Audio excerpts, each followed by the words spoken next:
জানেন কি গরুর পুরাণ অনুসারে মৃত্যুর পর আত্মাকে নরকে কি ভয়াবহ শাস্তি দেওয়া হয়? এই প্রাচীন গ্রন্থে নরকের যে বর্ণনা দেওয়া আছে তা শুনলে আপনার গা শিউরে উঠবে। কিছু নরকে আত্মাকে ফুটন্ত তেলে চুবিয়ে রাখা হয়, কোথাও বা গরম আগুনে পুড়িয়ে অঙ্গার করে দেওয়া হয়। যমদূতরা সেখানে সামান্য দয়াও দেখায় না, তারা লোহার ধারালো কাঁটা দিয়ে আত্মাকে বিদ্ধ করে এবং লাঠিডান্ডা দিয়ে নির্মমভাবে শরীর মারিয়ে দেয়। সবচেয়ে ভয়ঙ্কর নরকগুলির নাম শুনুন। রৌরব নরকে আত্মাকে উত্তপ্ত লোহার ওপর শুইয়ে দেওয়া হয়। অন্ধতামস নরকে তারা অন্ধকারে পড়ে থাকা পোকার মতো কেবল ছটপট করতে থাকে। এমনকি শূকরমুখ নরকে আত্মাকে বারবার শূকরের যোনিতে জন্ম নিতে হয়। বিশ্বাস করুন, এই অসহনীয় যন্ত্রণা চলে হাজার হাজার বছর ধরে।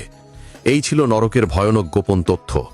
ধর্ম ও পুরাণের এমন আরও চমকপ্রদ কাহিনী জানতে এখনই লাইক দিন এবং সাবস্ক্রাইব করে আমাদের চ্যানেলের সাথে যুক্ত থাকুন। দেখা হবে পরের ভিডিওতে।